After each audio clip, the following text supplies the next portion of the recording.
이런 시가 있습니다. 엄마는 그래도 되는 줄 알았습니다. 심순덕. 하루 종일 밭에서 죽어라 힘들게 일해도 엄마는 그래도 되는 줄 알았습니다.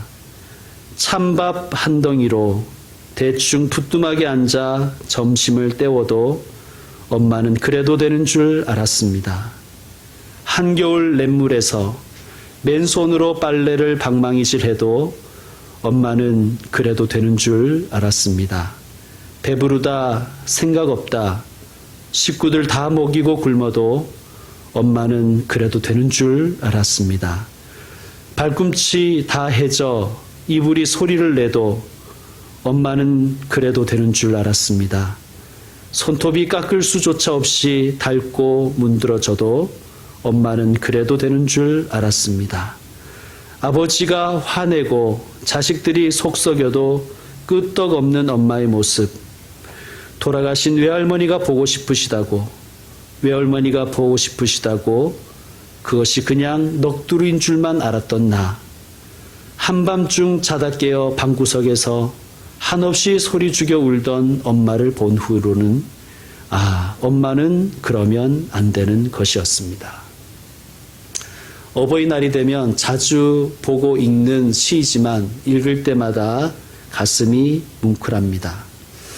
어떤 분이 제게 이런 말씀을 하시더라고요. 철이 없었을 때는 어버이날 그냥 대충 넘어갔고 작년이 되어서는 자기도 자식 키운다고 형편이 안 돼서 그냥 넘어갔는데 철 들고 나이 들어서 이제 좀 챙기고 효도 좀 해보려고 하니까 부모님이 계시지 않더라. 여러분, 그래서 그분에게는 어버이날, 어버이 주일이 한없이 슬픈 날입니다. 여러분에게는 어버이날이 어떤 날입니까? 오늘 어버이 주일이 여러분에게는 어떤 주일입니까? 하나님께서 우리에게 십계명을 주셨습니다. 우리는 이 십계명을 우리가 살아가는 날 동안 순종하고 실천해야 할 것입니다. 그런데 십계명 중에서 그 계명을 지키면 보상을 약속하신 계명이 있어요. 무슨 계명이겠습니까? 제5계명입니다. 오늘 말씀 2절과 3절을 한번 합독하겠습니다. 2절, 3절 말씀입니다. 시작. 내 아버지와 어머니를 공경하라. 이것은 약속이 있는 첫 계명이니 이로써 내가 잘되고 땅에서 장수하리라. 아멘. 제5계명을 잘 지키면 잘 된다는 것입니다. 모든 일이 형통하다는 것입니다. 그리고 땅에서 장수하리라. 누가 약속하셨어요? 하나님이 약속하신 것입니다. 그리고 이 5번째 계명은 좀 독특한데요. 유일하게 이 10계명 중에서 유일하게 기한이 있는 계명입니다. 여러분, 어떤 분들은요, 이 5번째 계명, 내 부모를 공경하라는 이 계명을 지키려고 해도 지킬 수가 없는 분들이 있어요. 부모님이 돌아가신 분들이시죠. 그래서 이분들에게는 10계명이 아니라 9계명입니다. 여러분, 9계명만 남은 분들에게 어버이날은 아마 1년 중에서 가장 가슴 아픈 날이 아닐까 싶습니다.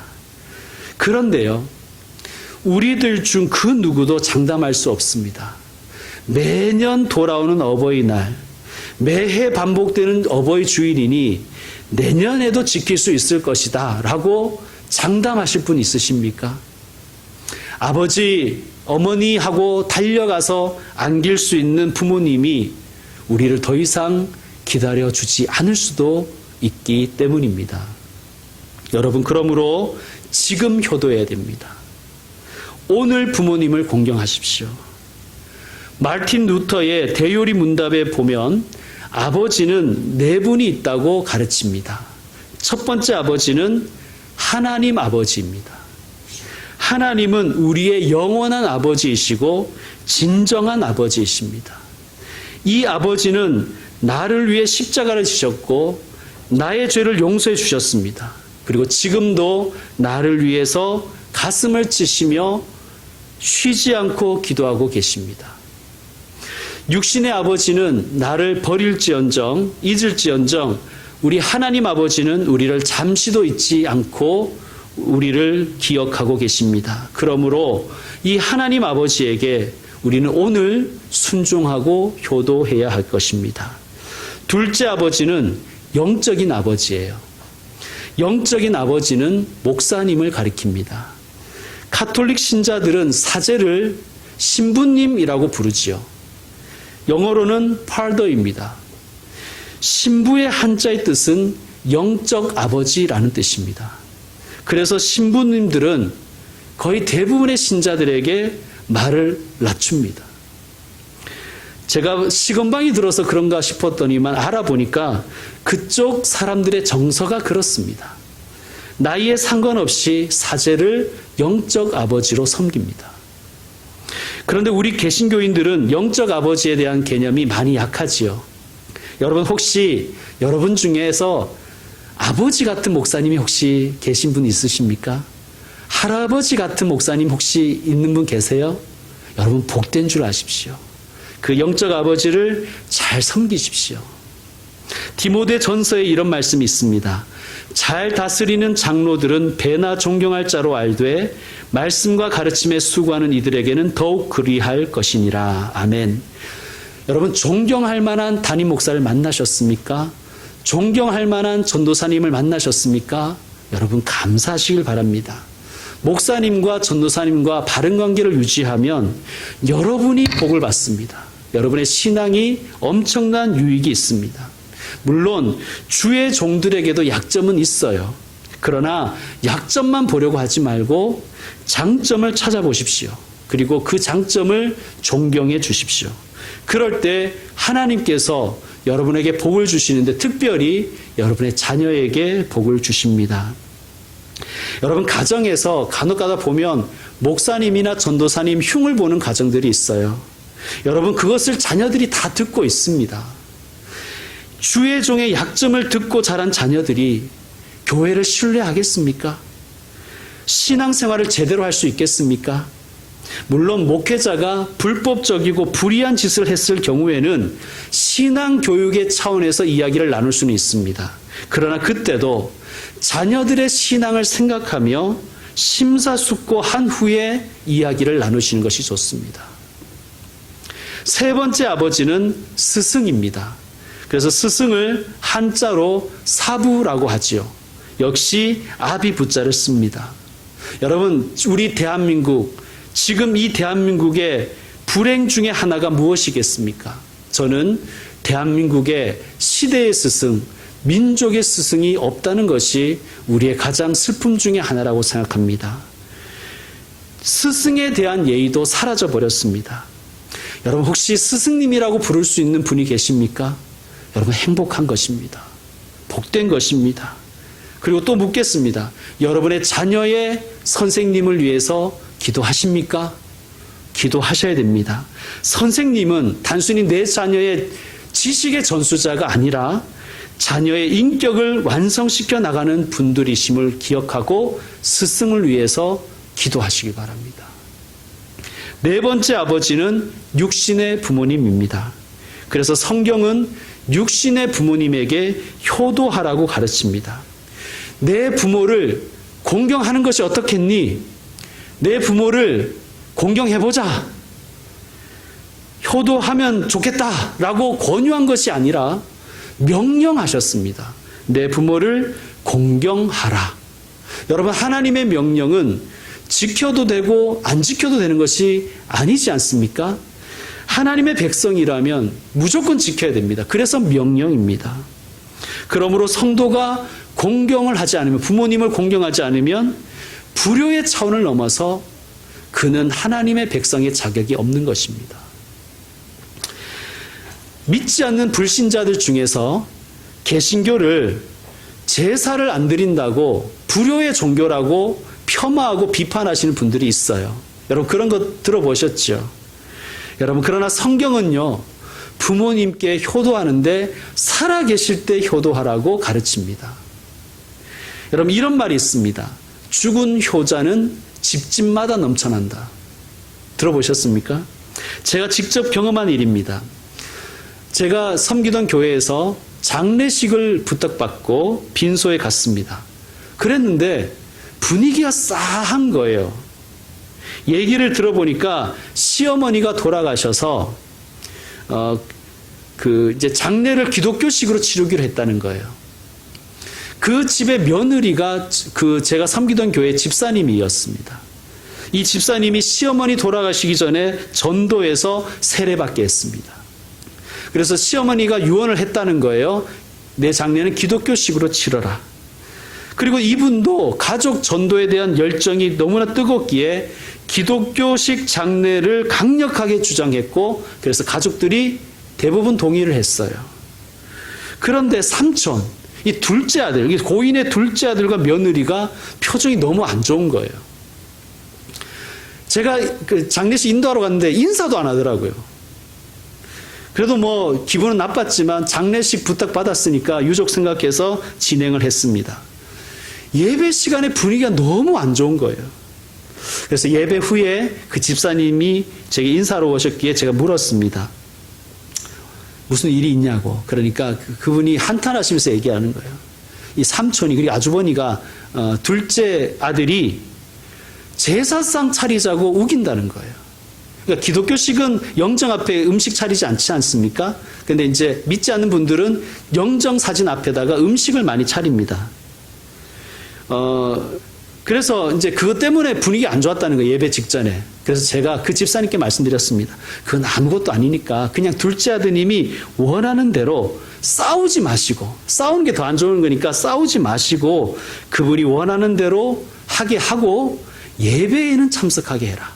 그렇게 제가 부탁을 드렸습니다. 근데 결국은 끝까지 참석하지 않았습니다, 이분은. 여러분, 제가 부탁드리는데요. 혹시 형제들 간에 종교가 달라서 내가 믿는 기독교식으로 장례를 진행하지 않는다 해도 여러분, 그 종교의식에 참여하십시오. 예의를 다하시길 바랍니다. 예배를 드리고 있는데 그 옆에 식당 있잖아요. 식당에서 그렇게 큰 소리로 떠들더라고요. 너무 예배에 방해됐고 마음이 언짢았습니다. 그리고 마지막 발인할 때는 노제를 해야 된다고 얼마나 우기던지 제가 참 곤란했었습니다. 장례식이 다 끝나고 돌아오는 길에 제가 그 집사님께 물어봤습니다. 집사님, 이 둘째 아드님이 어머니를 엄청 사랑했나 봅니다. 너무너무 마음이 아파서 저러겠죠. 제가 이렇게 얘기했더니 그 집사님 말 한숨을 푹 쉬시면서, 목사님, 삼촌은 어머니 살아계실 때 코빼기도 안 보였어요. 돈도 얼마나 많이 갖다 썼는지 몰라요. 제사상을 차리자고 그렇게 우겼는데, 여러분, 제사상이 제가 그때 들었기로 한 번 차리는데 30만 원이라 그러더라고요. 뭐 별것도 안 갖다 놨어요. 과일 몇 개, 뭐 부고 뭐 이렇게 올려놓잖아요. 엄청 비싸더라고요. 근데 이걸 한 번 차리는 게 아니라 삼시세끼를 챙깁니다. 그러니까 하루에 적어도 90만 원이 드는 거예요. 여러분, 그런데 그분은, 그 둘째 아드님은 한 푼도 안 냈습니다. 여러분, 살아계실 때, 여러분, 돌아가시고 나서 30만 원짜리 제사상 차리려고 하지 말고 살아계실 때 3만 원짜리라도 같이 음식을 나누시길 바랍니다. 부모님과. 아니, 3천 원짜리 김치찌개라도 같이 나누시길 바랍니다. 기독교는 그것을 가르치는 거예요. 그것을 가르치는 거예요. 살아계실 때 효도해라. 돌아가시고 나서 30만 원짜리 먹이겠다고, 귀신 먹이겠다고 그러지 말고, 육신의 부모님 살아계실 때 3만 원짜리라도 같이 나누라. 그것이 우리 기독교의 가르침입니다. 여러분, 돌아가시고 나서 100만 원짜리 제사상 차리면 뭐 하겠습니까? 드시지도 못할 것. 여러분, 살아계실 때, 부모님 살아계실 때 힘을 다하여 섬기고 공경하는 분들 되시길 바랍니다. 더 이상 부모님이 여러분의 효도를 받지 못할 그런 시기가 올 수도 있습니다. 공자님이 하루는 제자들과 길을 가다가 한 무더기 뼈를 발견하게 되었습니다. 어떤 제자가 물었습니다. 선생님, 이 뼈는 왜 이렇게 시퍼렇고 구멍이 숭숭 뚫려 있습니까? 제자가 그 이유를 묻자 스승 공자가 대답합니다. 저 뼈는 어머니의 뼈다. 생전에 자식을 위해서 못 먹고 고생해서 저렇게 시퍼렇게 되었단다. 자녀를 낳기 위해서 피를 흘려서 구멍이 숭숭 뚫려 있는 것이다. 라고 대답을 했습니다. 이 이야기를 듣고 그 제자는 그 뼈를 보며 부모님이 생각나서 목 놓아 울었다고 합니다. 여러분, 부모님이 우리 자녀들을 향한 그 사랑을 여러분 다 표현할 수는 없습니다. 이 세상에서 부모님 사랑보다 더 큰 사랑이 어디 있겠습니까? 당신은 못 먹어도 자식들 입에 밥풀 하나라도 더 먹이고자 하는 것이 부모님의 사랑이 아니겠습니까? 어머니는 아기가 오줌을 싸면 진 자리는 당신이 눕고 마른 자리 골라 눕힙니다. 자녀가 조금만 아프면 뜬 눈으로 밤을 새웁니다. 여러분, 이 사랑이 아니었으면 아마 오늘 이 자리에 없을 분들도 많을 것입니다. 우리가 이 자리에 이렇게 있을 수 있었던 것 부모님의 사랑 때문입니다. 요즘에는 부모를 버리는 사람들이 꽤 많다고 그럽니다. 심지어 외국 가서 버리는 분들도 많대요. 다시 못 돌아오게 하려고. 너무 슬프죠. 현대판 고려장입니다. 여러분, 까마귀는요, 자기 엄마 까마귀를 공양한대요. 여러분, 미물도 부모를 섬길 줄 아는데 하물며 나를 위해 한평생 희생하며 살아오신 부모님께 불효한다는 것은 인간으로 할 도리가 아닙니다. 연로하고 노안이 들면 몸에 냄새가 나기도 합니다. 왜냐하면 대소변을 잘 가리지 못하기 때문입니다. 그래서 냄새 난다고 짜증내는 자식들이 많지요. 그런데요, 그 모습은 바로 우리가 어렸을 때의 모습인 것을 잊지 마십시오. 우리가 어릴 때 대소변을 가리지 못했을 때 부모님은 한 번도 짜증을 내지 않으셨습니다. 오히려 손으로 대소변을 다 닦아주었습니다. 여러분, 닦아주시기만 했겠습니까? 조금만 아이가 이상해도 대소변의 냄새 맡아보면 무슨 탈이 났는가? 그렇게 걱정했었습니다. 여러분, 효도하십시오. 오늘 말씀 1절을 보면 기독교인들의 효도의 원칙을 분명히 말씀하고 있어요. 1절을 보시면 자녀들아 주 안에서 너희 부모에게 순종하라. 이것이 옳으니라. 아멘. 주 안에서 순종하라고 말씀하십니다. 이것이 그리스도인 효도의 원칙입니다. 주 안에서 순종하라는 의미는 부모님의 몸을 섬기는 효도를 넘어서 부모님의 마음을 섬기고 부모님의 영혼을 섬기라는 말씀입니다. 여러분, 우리 중에는 부모님께 신앙을 물려받은 분들이 있습니다. 감사하시고 신앙생활 잘 하시길 바랍니다. 부모님보다 더 하나님과 교회를 사랑하고 충성하는 분들 되시는 것이 주 안에서 부모에게 순종하는 것입니다. 혹시 부모님이 불신자인 분들이 있으십니까? 부모님이 천국 가실 수 있도록 영혼 구원을 위해서 기도하고 힘쓰시길 바랍니다. 그것이 주 안에서 순종하는 것입니다. 교회 유치부에 다니는 어떤 어린아이가 어느 날 집에 돌아와서 무엇을 열심히 외우고 있어요. 아빠가 가만히 들어보니까 10계명인 거예요. 그런데 이 아이가 제5계명에 가서 이렇게 외우더라는 거예요. 내 부모를 공격하라. 내 부모를 공격하라. 그래, 아빠가 얘야, 공격이 아니고 공경이란다 라고 고쳐주었습니다. 아이가 궁금해서 물어요. 아빠, 공격하라와 공경하라가 어떻게 달라요? 아빠가 대답합니다. 공경은 부모님 말씀을 잘 듣는 것이고 공격은 부모님한테 덤비고 말씀을 안 듣는 것이지 라고 가르쳐 주었어요. 그러자 아이가 대뜸 말합니다. 그런데 아빠는 왜 할아버지 공격해? 여러분, 자녀들이 다 봅니다. 우리가 한 그대로 우리도 받을 것입니다. 여러분, 이 시간 우리 한번 따라하겠습니다. 다짐하며 따라하게 보겠습니다. 오른손을 들고 제가 선창하는 것을 따라서 한번 여러분께서 해보시기 바랍니다. 나는 하나님의 말씀을 따라 부모님께 효도하겠습니다. 있는 힘껏 공경하겠습니다. 아멘. 아멘 하셨죠? 실천하시길 바랍니다. 여러분, 하나님은 우리가 효자, 효녀 되기를 원하십니다. 교회 교육의 목표도 사실은 효자, 효녀 키우는 것입니다. 그런데 이 효도를 하고 싶어도 부모님이 돌아가셔서 못하신 분들이 있지요. 얼마 전에 어떤 권사님이 제게 이런 부탁을 하셨습니다. 본인은 이제 부모님이 다 돌아가셔서 지역에 외롭고 몸이 불편한 어르신이 있으면 그 집 방문해서 청소도 해드리고 말벗도 되어드리는 봉사를 하고 싶다. 그런 말씀을 하셨습니다.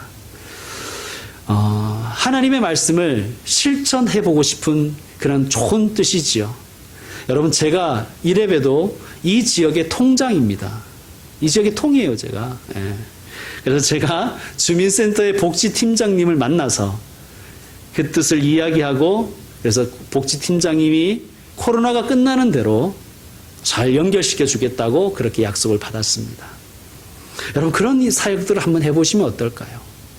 혹시 부모님이 살아계시지 않아서 효도할 수 없는 분들은 한번 실천해 보시길 바랍니다.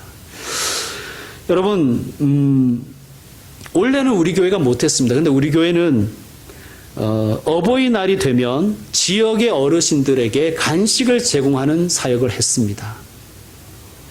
올해 내로 다시 한번 했으면 좋겠고요. 안 되면 내년이라도 다시 우리가 이 사역을 했으면 좋겠습니다. 만약에 우리가 다시 어른들에게 간식을 드리는 사역을 할 때, 여러분, 다른 건 몰라도 그때는 한번 찬조 좀 하시죠. 그래서 저는 꿈이 있는데, 뭐 대단한 꿈은 아니고요. 우리 교회가 좀 든든하게 잘 서서 지역의 어르신들 한 1년에 한 번 정도 효도 관광 보내드렸으면 좋겠습니다.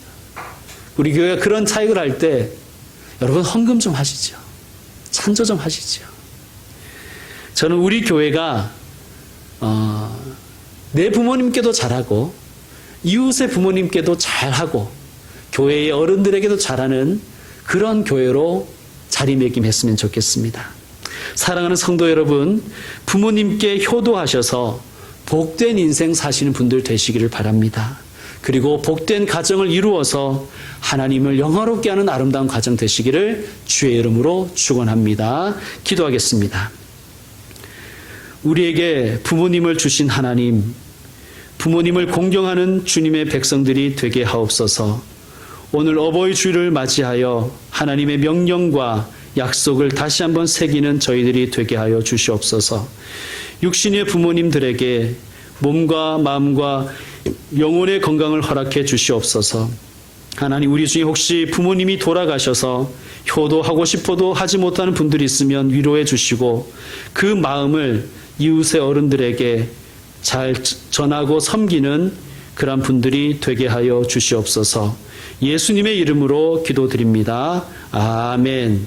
이 시간은 결단의 찬양을 드리는 시간입니다. 우리 다 같이 일어나서 주보에 있는 찬양을 하나님께 드리겠습니다. 높고 높은 하늘이라.